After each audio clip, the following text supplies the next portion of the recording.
During 50 hours, you will be absolute masters of whatever you find beyond the enemy. No one will penalize you for what you do.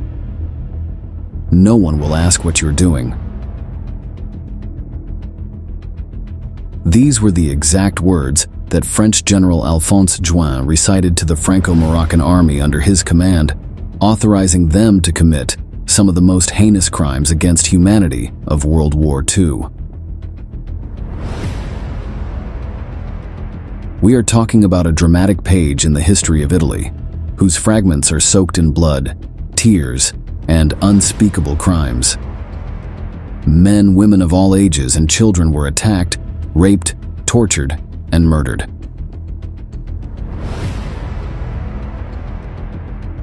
In this video, we will tell you the story of the sinister event known as the Marocchinate.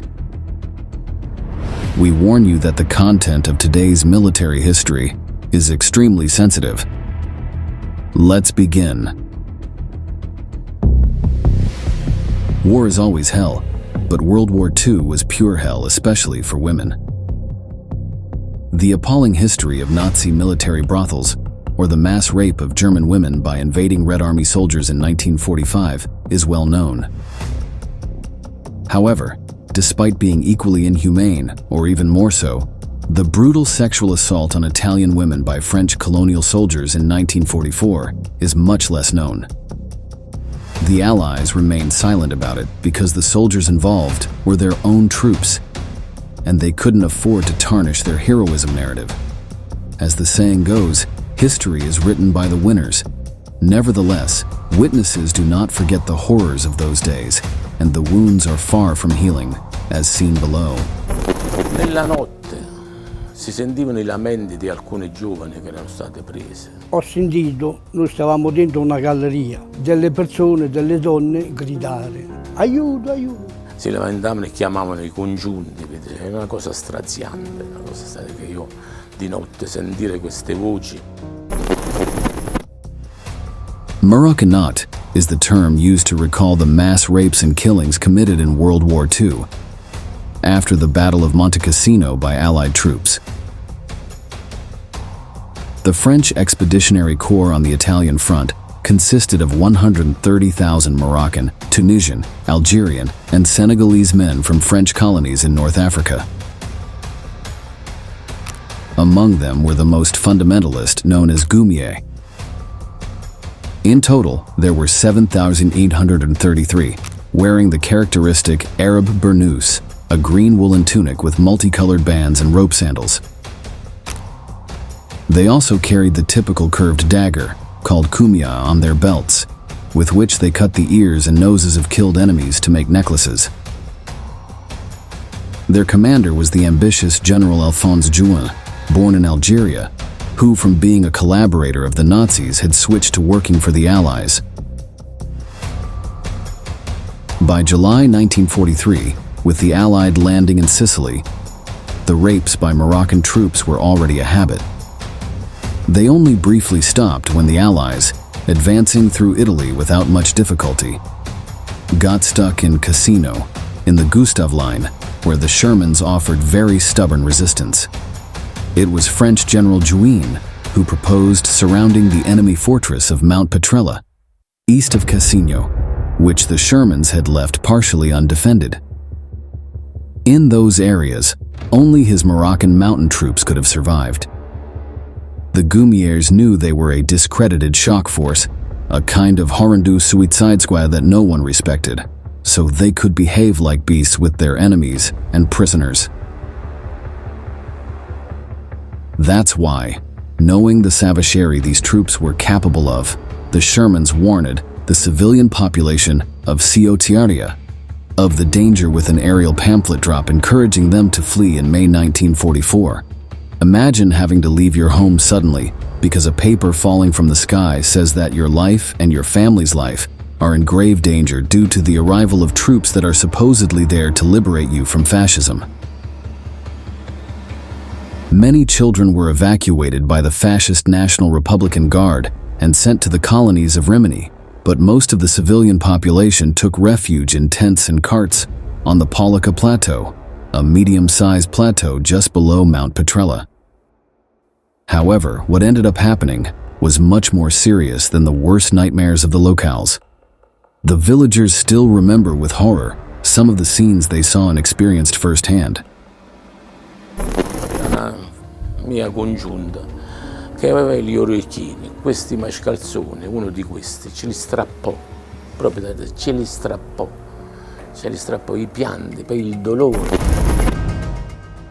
On May 14, 1944, Allied troops advanced, breaking through German defenses, reaching Monte Cassino, which would be captured on May 18th, concluding the Battle of Monte Cassino. The next night, a division of thousands of Goumiers left their camp, traversed the mountain slopes surrounding cities and villages in the Xiotsi area region. After General Gouin's rallying cry, the men felt empowered to unleash hell on dozens of villages in the area, without any kind of control or humanity.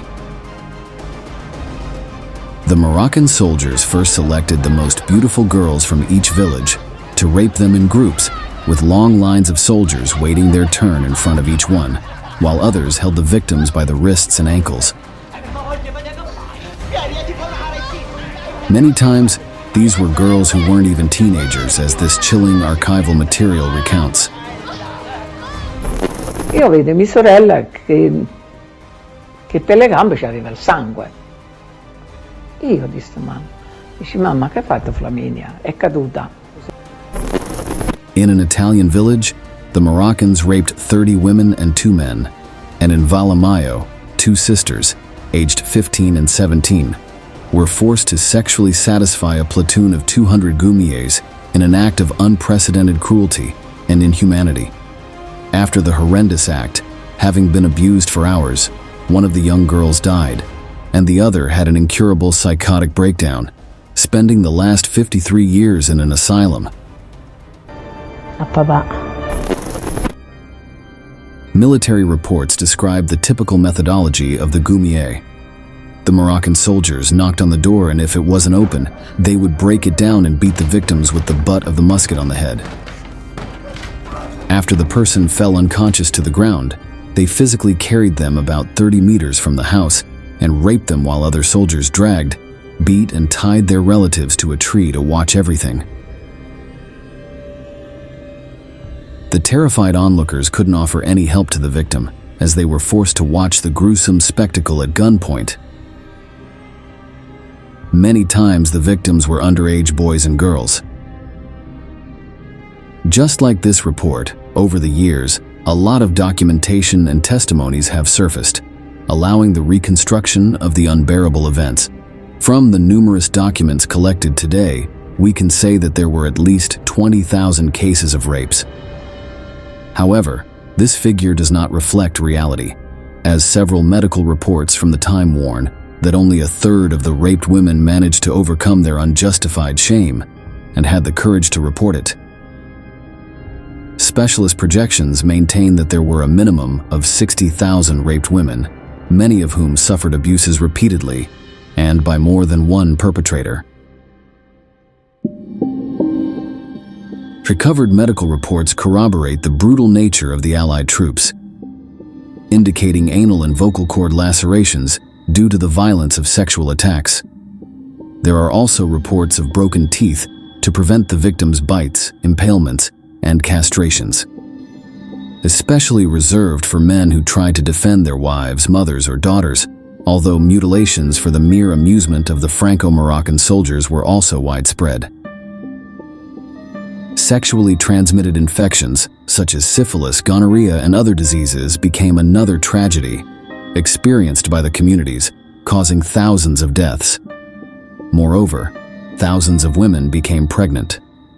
Of these pregnancies, only a few survived, as women attempted home abortions to erase any evidence of the atrocities they had endured. After the war, the Veroli orphanage welcomed about 400 unwanted children born from those forced unions. From documents in the Central State Archive, it emerges that white French soldiers also participated in the unrestrained violence, and it was not an ethnic issue. Considering that European French represented 40% of the entire body of soldiers, it is limiting to attribute the responsibility for the rapes and atrocities solely to the Moroccan Goumiers. However, this is not addressed by the French people, who disassociate themselves from all responsibility, and when the topic is approached, imply that it was the behavior of a certain population, with a clearly racist focus. An English report reveals that soldiers of French origin, with no connection to Moroccan or Algerian roots, raped a vast number of women and girls in broad daylight, sodomized thousands of prisoners, and castrated the leaders of the region's villages. The victims of rape ranged from 7 to 86 years old without distinguishing gender, social status, or ethnicity. Both children and adults, as well as the elderly, suffered the brutality of the Allied troops. While many have sought explanations for such violence, the reality is that nothing can justify, even partially, what happened. It was simply an act of criminality and savage brutality, inhumanly perpetrated by a group of men given permission to do whatever they wanted without facing any consequences. The number of deaths is very difficult to calculate, but is estimated to be in the tens of thousands. It is also impossible to count the many women and men who, as a result of the inhuman events experienced, could not marry or lead a normal life, leading them to commit suicide or become clinically insane.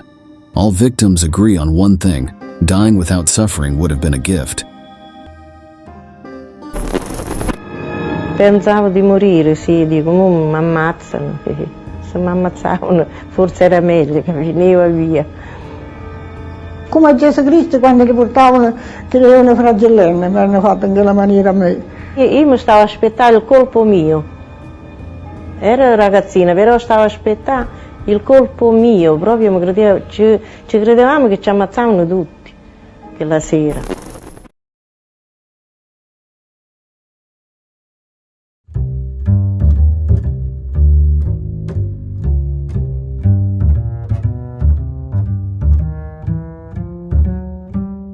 During World War II, prostitution experienced significant growth, either through the establishment of infamous militarized brothels or the creation of establishments even within concentration camps. However, the Soviet Union took a contrary stance, adopting an increasingly harsh position to combat what they considered a degeneration inherent in capitalism. From the mass closure of establishments to the persecution and execution of sex workers, Soviet methods were brutal. The issue was that the Axis forces were avid consumers of such services, creating a hostile atmosphere in the conquered Soviet territories. In this new video on military history, we want to take you on a temporal journey to understand why prostitution was taboo in Russian lands, and how the oldest profession in history continued to survive illegally under Stalin's government. In Moscow, prostitution was permitted for almost 75 years, between 1843 and the Bolshevik Revolution of 1917. In the ancient city, the heart of the Tsarist Empire, there were all kinds of sexual services. First-rate brothels offered group sessions for an hour for a total of 15 rubles. For the more demanding, at the price of 7 rubles per person, one could access the popular carnal game known as Nanny, Hurt Me More. We won't delve into details, but considering the name, you can surely draw your own conclusions. These services were intended for the powerful and wealthy, while the common people frequented second-rate brothels, where a few rubles were paid for a private encounter of half an hour. Finally, for the most desperate, there were third-level establishments where, for 50 kopecks, equivalent to 1/100th of a ruble, one could hire the services of a lady. For a more everyday reference, this was equivalent to the cost of a dozen eggs. Considering this well-established sexual economy, one wonders how an ancient empire came to allow such consumption. In Imperial Russia, prostitution became legal through a decree issued by Nicholas I in 1843. This wasn't due to widespread promiscuity, but rather a method of sanitary containment. In many ways, it was a reaction by authorities to massive outbreaks of diseases, such as syphilis and other genital infections. Posters from the time depict widespread panic about diseases that, for many, were a result of casual sex. The last one reads the phrase casual sex, the main source of venereal diseases. In response to this crisis, doctors called for measures to reduce the number of cases, and the only viable way was to have control over brothels, inspecting the sanitary conditions of the place and the women working there. This document is one of those handed to sex workers, with their physical condition and corresponding signatures. This mechanism closely resembles that employed by the Third Reich in Europe during its massive expansion in World War II. Fearing sexually transmitted diseases that decimated their ranks and possible homosexual relationships among soldiers, Germany initiated a network of militarized brothels. One of the most famous was Salon Kitty, located in Berlin, which served as both a brothel and a spy center.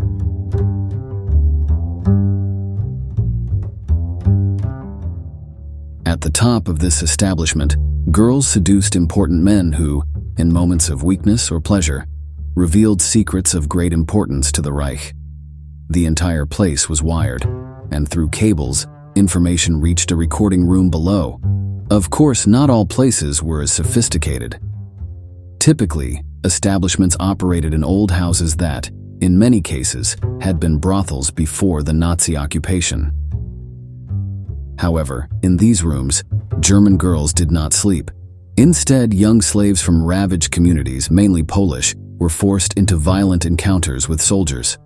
Roma and Jewish women were not eligible for this work, so they were sent to forced labor camps.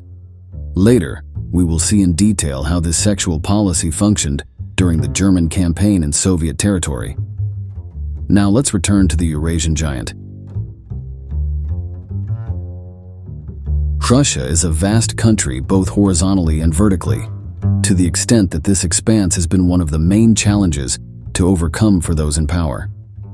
The first medical and police committee was established on Kolbovsky Street, and officials posed a question: why traverse the entire city when interested parties could be asked to come to the organization?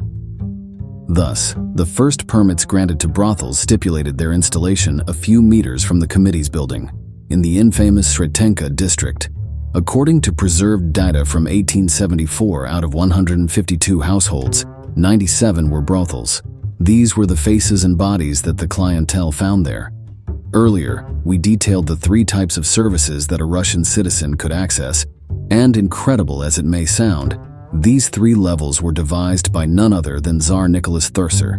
Realizing that a high-ranking official would not want to sleep in a bed where a mere soldier had just slept, he divided brothels into 3 categories. The first can be compared to a VIP lounge, a private club accessible only to wealthy personalities. Young women from Germany, Poland, and the current Baltic countries were recruited for the services provided there, forming a kind of Tower of Babel in the heart of Moscow. The prostitutes spoke several European languages, played music, and could engage in any conversation.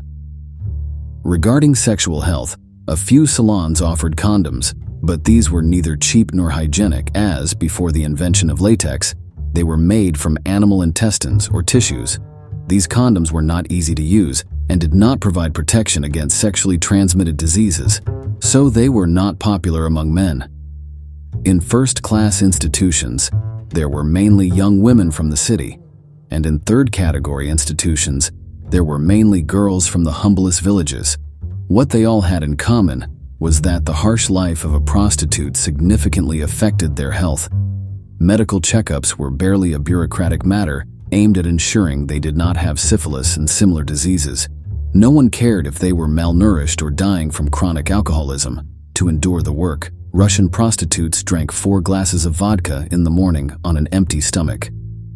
During the day, the dose increased, aiming to stay drunk and confused to pay little attention to their harsh reality. All these hardships continued until 1917, when the most radical revolution in history erupted in the heart of Russia.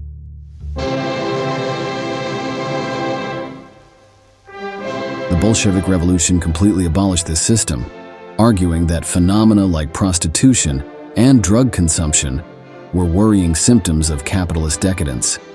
However, Under Soviet noses, sex work continued to exist, albeit illegally. The most important policy to eradicate the phenomenon was the establishment of treatment centers, where women were provided with medical assistance and vocational education so they could embark on a new career in one of the many cooperatives that emerged after the 1917 revolution.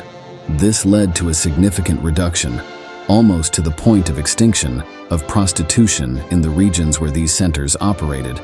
However, once again, the size and extent of Russia were a problem, as this policy affected only about half of the women engaged in prostitution. In 1919, a forced labor camp for women was established in Petrograd. There, around 6,500 prisoners endured the hardships of Soviet prison life, with 60% accused of prostitution, by then a crime punishable by imprisonment. Simultaneously, efforts continued to rehabilitate some prostitutes considered victims of the capitalist system, leading to the establishment of the Commission to Combat Prostitution in 1919, an agency under the People's Commissariat of Health. In 1929, a system was introduced where prostitutes were sent to special forced labor institutions for re-education. In case of relapse after a stay in these camps, they were sent to more brutal detention centers intended for criminals and enemies of the state. In the early years of the 1930s, suspicious foreign women engaging in prostitution were deported to their home countries, although over time all captured women were imprisoned in facilities with varying levels of police control. The next significant step in this persecution process occurred with the onset of World War II. As part of their military advance strategy, Axis countries often established militarized brothels. We've already explained the German situation, but the Italians were also part of this sexual domination process.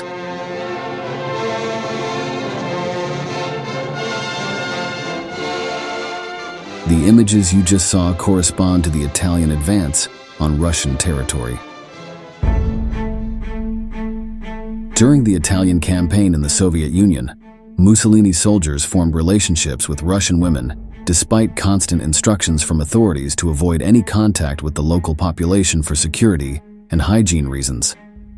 Some Axis soldiers even engaged in cohabitation, forming romantic relationships with Soviet women. To prevent these problematic situations, Italian authorities also favored the installation of brothels, regulated in a military manner, allowing for health control but also avoiding excessive contact between troops and local women.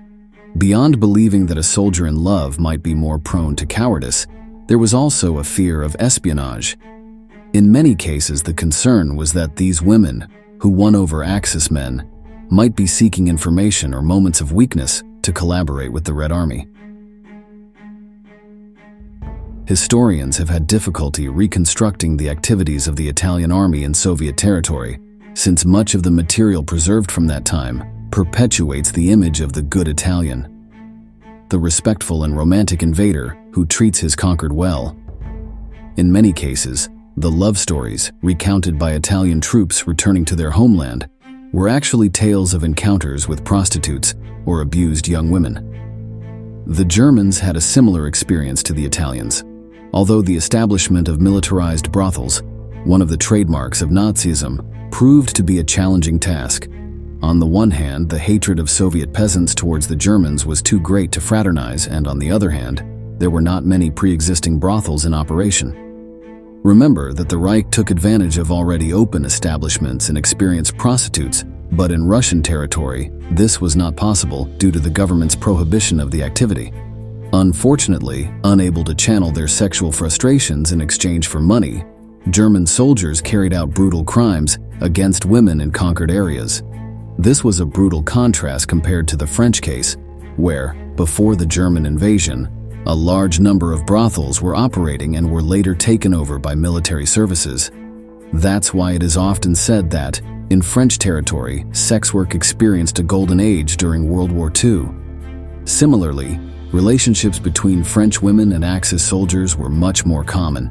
In the Soviet case, romances with German soldiers were much rarer, although, after the war ended, these women were persecuted and humiliated, with the same brutality across Europe.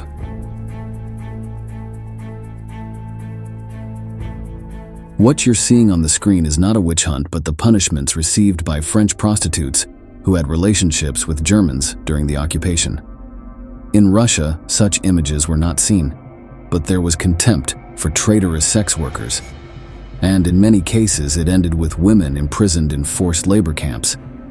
Some Russian girls voluntarily married officers, officials, and soldiers of the Wehrmacht, either out of love, convenience, or a strange Stockholm syndrome. That's why in 1942 a circular from the NKVD of the Soviet Union appeared, recognizing women who had sexual relations with the Nazis as prostitutes and traitors, crimes punishable by death or perpetual stay in one of the Siberian gulags. NKVD department heads had to start their work in liberated territories by arresting protectors and collaborators of the Germans, including brothel owners. Many girlfriends of Germans were punished both socially and politically, being sent to detention centers or expelled from their communities in shame. However, not all Russian women went with the Germans willingly. Some of them followed orders from the Soviet command and collected intelligence with notable success. The suspicions of Axis officers about the danger of espionage were partly true. When World War II concluded, prostitutes once again became a shame for the socialist ideal. The topic was considered taboo for the Soviet Union, which is why newspapers and intellectuals of the time did not write about it.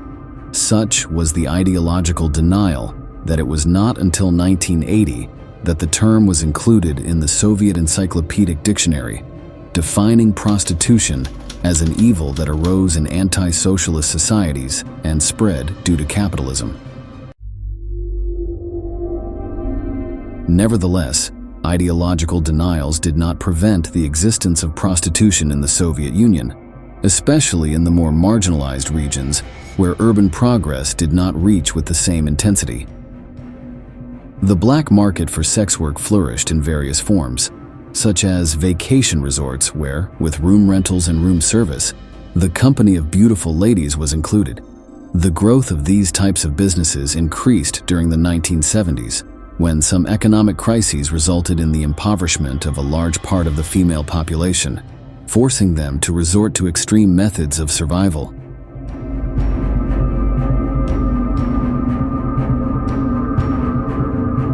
As you can see, prostitution is a global phenomenon with various facets, whether in refined brothels for the bourgeoisie or in militarized establishments where young women are little more than animals. The sex trade has constantly changed, adapting to the historical context. The same happened in the Soviet Union, from the total acceptance of prostitutes to their persecution as criminals.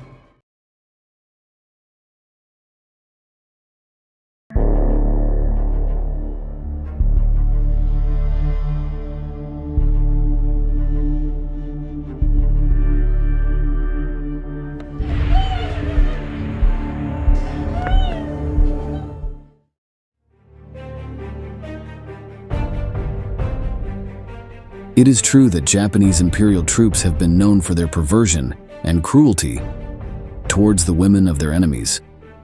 However, the treatment that the Allies gave to Japanese women during World War II is not to be overlooked. While it is a taboo topic for Americans, their militias were as depraved as the Japanese, especially in two historical moments in the most significant conflict of the 20th century. In today's video, we will discuss a history that some Allied sources have tried to silence, but continues to come to light with chilling testimonies and studies. We want to share with you the atrocities committed by American troops during the Battle of Okinawa and the subsequent occupation of Japan. The material we are going to share is of a sensitive nature, so make sure to be accompanied when watching this video. Welcome once again to Military History. Let's begin.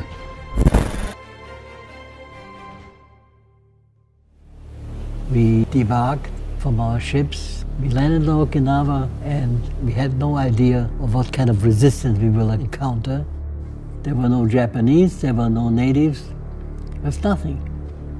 We made our way immediately to the airport that had been deserted by the Japanese, and we found a good many destroyed planes and bombs, but no resistance. By the end of the second day, we had crossed the island, and that was when our trouble began.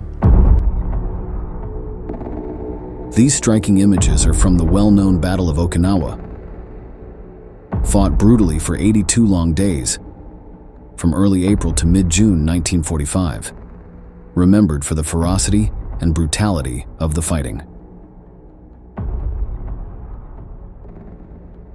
The intensity of the gunfire and the massive number of Allied ships and armored vehicles assaulting the island resulted in one of the battles with the highest casualties, both civilian and military, in the entire Pacific campaign. According to official estimates, the total number of deaths exceeds 250,000. The main objective of the operation was to seize the large island of Okinawa, only 550 kilometers away from Japan, and deliver a moral blow to the empire, planning to use it as a base for air operations with the intention of invading Japanese territory. Despite the success of the island's occupation, the crimes and atrocities committed by the Americans in this military venture remain controversial to this day. Okinawa had a high indigenous civilian population not involved in the conflict, which was devastated by Allied troops. While the exact count is uncertain, it is estimated that the landing left nearly 150,000 innocent people dead due to artillery fire, air raids, and even counting executions carried out by the Imperial Japanese Army. American militias reported that during the battle, it was difficult for them to distinguish between civilians and soldiers. A testimony from an infantry soldier is illustrative and terrible. They shot at us from their small houses, but we couldn't distinguish which ones were occupied by civilians and which by soldiers. It was terrible not being able to distinguish between the enemy and the women and children. At some point, we stopped caring and started firing indiscriminately. We didn't know whom we were aiming at, we just shot.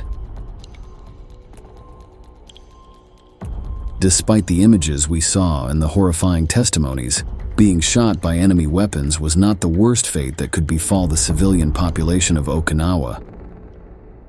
Rumors spread by Japanese imperial troops about the savage Americans and the torments they would subject the locals to led to mass suicides among the population, with the imminent victory of American troops. An article published in the Ryukyu Shimpo, one of the island's two main newspapers, revealed in 2007 that many Okinawa residents declared that the Japanese army directly forced them to commit suicide. Not only that, but witnesses also claimed that they were given grenades to self-immolate and attack the Americans. Another group of civilians, inundated and indoctrinated by Japanese propaganda, not only committed suicide, but also killed their families to avoid the supposed abuses that the barbaric soldiers of the United States were going to subject them to. Many of them tragically threw themselves along with their families from the high cliffs where the Peace Museum is currently located.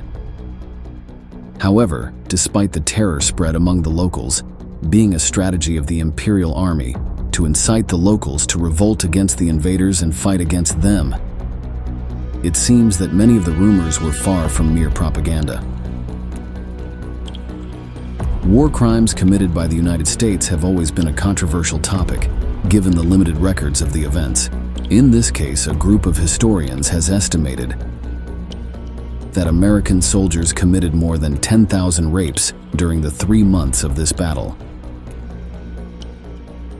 Marine Corps officials in Okinawa and Washington have stated that they have no knowledge of any rapes committed by American soldiers in Okinawa, and their records do not indicate that the Marines committed any war crimes. However, the rapes committed in this operation are another of the dirty secrets that American military chronicles choose to suppress from historical reports. The testimonies are few but abhorrent, as local women did not dare to report the incidents at the time. few residents of Okinawa became pregnant as a result of the attacks, as stress and poor nutrition made most of them infertile. Those who did become pregnant aborted before their husbands and fathers returned from the war to avoid being considered a disgrace to the family. The precarious methods led to many of them dying in the process, burying the war crime forever with them. Among the most terrible incidents resulting from these crimes is the murder of newborns conceived by Americans. Many babies were drowned or poisoned by their own mothers to avoid carrying the shame of rape. An episode recounted by some historians briefly summarizes these heartbreaking acts. In a village on the Motobu Peninsula, where there were only women, children, and the elderly, as all the young people had been mobilized for the war, the tragedy unfolded. Shortly after the landing, the Marines searched the village but found no signs of Japanese forces. Taking advantage of the situation, they initiated a game called Hunt Women in broad daylight. They literally chased them through the village while they hid in huts or nearby air raid shelters. They were pulled out of their hiding places one by one and systematically raped by groups of 5 to 10 soldiers before being released. The game resumed the next day. While Americans have a very biased view of war crimes committed in Okinawa, it is undeniable that the Japanese themselves perpetrated similar atrocities against that population. It is noteworthy that the Imperial Army considered the island natives an inferior race, as they did with the Chinese or Koreans, implying that racial supremacy lay in Japanese lands. Japanese militias executed all Okinawans who refused to collaborate with them to face the enemy, either by fighting or providing them with food and provisions. They even looted villages as brutally as the Americans. This led to deaths not only at the hands of the Imperial Army, but also due to the famine of entire villages left without food due to the attacks of Japanese soldiers. The rape of civilians in Okinawa was an act in which soldiers from both sides were involved, because once they were defeated, the Japanese made it routine to punish the Okinawan women by sexually abusing them. Finally, the atomic bombings of Hiroshima and Nagasaki and the Soviet entry into the Pacific Theater would prompt Japan's surrender just a few weeks after the end of the fighting in Okinawa. One would think that things would end there, but equally dark events were about to happen in Japanese lands. After the official surrender of Japan that we just witnessed, the occupation of Japan took place at the end of World War II and was carried out by the Allied forces, led by the United States with contributions from Canada, Australia, the United Kingdom, and New Zealand.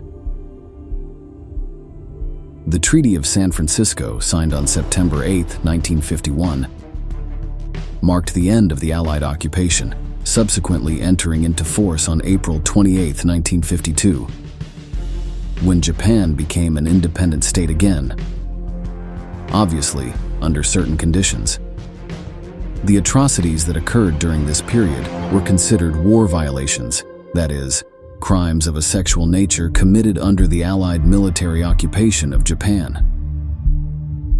Concrete estimates of specific numbers and possible subsequent consequences of these events differ considerably, depending on whether one listens to official military authorities or human rights advocates specializing in the subject.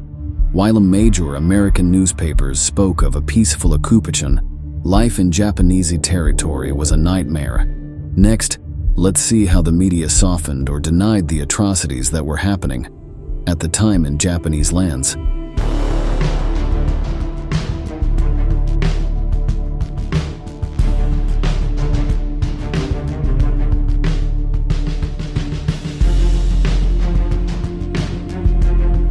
In the period following the announcement of the surrender of the Emperor of Japan, many Japanese civilians feared that Allied occupation troops might brutally rape Japanese women when they arrived. Interestingly, these fears were largely driven by the concern that Allied troops would behave similarly to the Japanese occupation forces in China and the Pacific, where unspeakable crimes against humanity were committed, such as the Nanking Massacre, among others. For this reason, the Japanese government and the governments of several prefectures issued warnings for women to take precautions and avoid contact with occupation troops. For example, in Kanagawa Prefecture, where the Americans were expected to make the first landing in Japanese territory, it was recommended that young women and girls evacuate the area automatically. Among the most terrible directives, the authorities in some Japanese towns directly ordered women who were threatened with rape, were in situations of abuse, or had already been violated to commit suicide to honor the moral and spiritual education of the nation. Sometimes it was not the authorities, but their own families who made these recommendations, as in the testimony we are about to hear. And then also one day when I was coming home from school, I was by myself when I saw a GI in a GI clothes coming towards me. I didn't know what to do. You know, during the war, in my pocket, in the covering over my head, the padded, had all kinds of pockets inside. One of the pockets had cyanide, you know, the powder. If I saw Americans, my mother said that I was supposed to take this white powder. It's better to die than being captured by Americans. In a desperate attempt to curb the rampant crimes of lust by the Allies, the Japanese government established the Recreation and Amusement Association. Despite the grandiose name, it was basically military brothels, trying to prevent mass rapes. Most of the prostitutes working in these places came from other locations, as the Japanese wanted to preserve local women. Although all of them felt repulsed by having sexual relations with the enemy, many women who volunteered to work in these brothels claimed they did so because they felt a duty to protect other women from Allied troops. The closure of these establishments was officially ordered in January 1946, when occupation authorities banned all forms of prostitution, considering it a violation of the human rights of the women involved. There is a truly significant controversy regarding the closure of the brothels.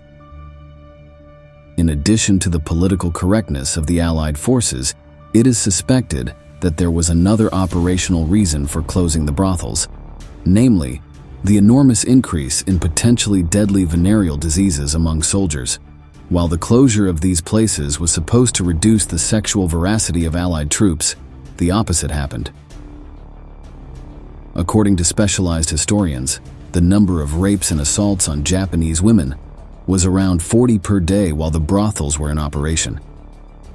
After the closure of these establishments in early 1946, the figure rose to an average of 330 abuses per day committed by Allied troops. Unfortunately, only a few incidents of assault and rape were reported to the police by Japanese women, although, in any case, local authorities were partly co-opted by the Allied armies in a harmonious coexistence, as some images we are about to see demonstrate.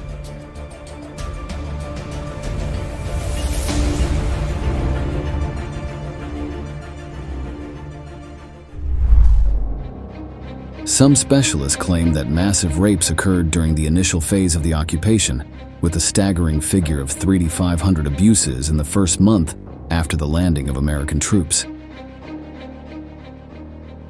This number comes from unprocessed reports made in various prefectures of Japan, which is disheartening.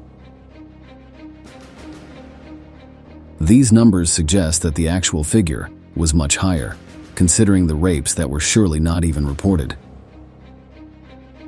While some reports of the time claim that when American paratroopers landed in Sapporo, an orgy of looting and unstoppable sexual violence occurred, official sources from the U.S. military barely speak of a brief wave of crimes committed by officers. However, testimonies affirm that group rapes and other sexual atrocities were a daily occurrence. The violence and brutality of some of these acts caused several victims to commit suicide immediately.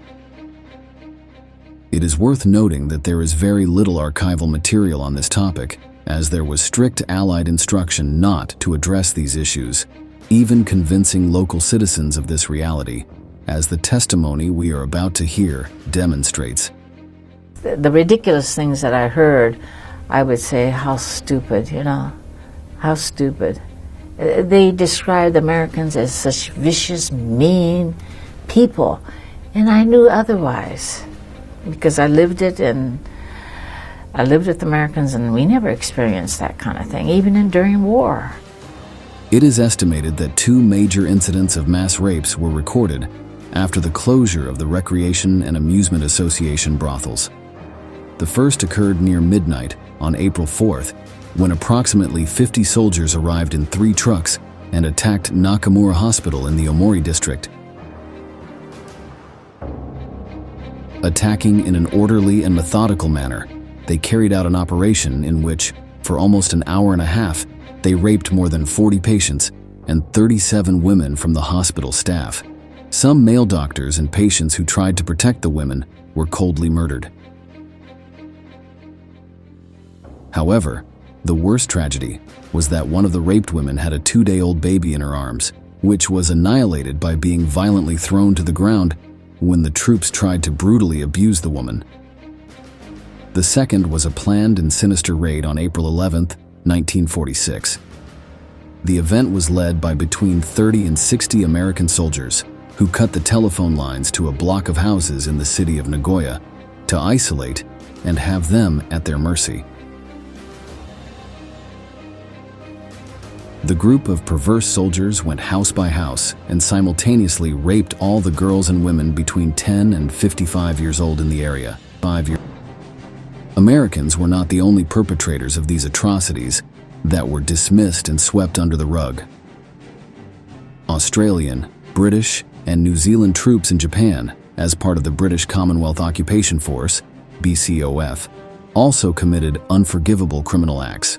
Official reports indicate that their members were convicted of just 57 rapes between May 1946 and December 1947, and a few more, 23, between January 1948 and September 1951.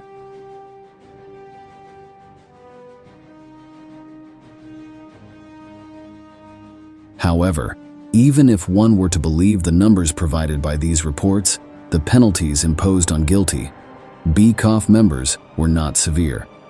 In fact, the convictions imposed on Australians were often mitigated or directly overturned by Australian courts in most cases, deeming these crimes as typical of the heat of battle. Some written testimonies from that time illustrate the hell suffered by Japanese women. A former prostitute recalls that as soon as Australian troops arrived in Kure in early 1946, they dragged young women into their jeeps, took them to the mountains, and then raped them. Locals heard them screaming for help almost every night. This behavior was common and repeated in most villages, but reports of criminal activity by the occupation forces were quickly downplayed or ignored. Most documents with complaints were returned with the official caption, "Conviction overturned due to lack of evidence," and those records were closed forever. Another heartbreaking testimony comes from Alan Clifton, an Australian officer who acted as an interpreter and criminal investigator during those years of occupation. He bitterly recalls the events. "I stood by a bed in the hospital. On it lay a girl unconscious with her long black hair tousled on the pillow. A doctor and 2 nurses were trying to revive her, but without success. An hour earlier, she had been raped by 20 officers. We found her where they had left her, in an empty lot in Hiroshima. The girl was Japanese. The soldiers were Australian." The moans and lamentations had ceased, and now it was silent. The tortured tension of her face had disappeared, and the smooth brown skin was tight and unwrinkled, stained with tears like the face of a child who had cried himself to sleep. If you wonder how these atrocities could happen without anyone speaking out, it was only possible through a systematic cover-up plan. Not only did the high command of the Allied armed forces work to minimize or make these heinous crimes invisible, but cynically and intelligently, American troops imposed extensive censorship on Japanese media. Look at the photos circulated at that time, suggesting a non-existent camaraderie. There were even newspapers claiming that the ARA brothels were a spectacular business. From September 10, 1945, until the end of the occupation in 1952, local media were forbidden from covering sensitive social issues and serious crimes committed by occupation force members, with particular emphasis on not mentioning rape cases. Some Japanese media were directly collaborators of the Allied occupiers, claiming in some news that no crimes or sexual abuses of any kind were being committed. As the years passed, Japan would begin to heal its wounds when Japanese magazines started publishing first-person accounts of rapes committed by American soldiers, taking responsibility for a sad and dark part of their history. War crimes are always heinous and should be judged impartially and punished to the fullest extent of the law. However, there are often few convictions for American militaries. Do you think there is usually a biased view of the atrocities that U.S. troops have committed in various conflicts? Leave your opinions in the comments below. That concludes today's video. We appreciate you sticking around until the end and look forward to the next installments of military history.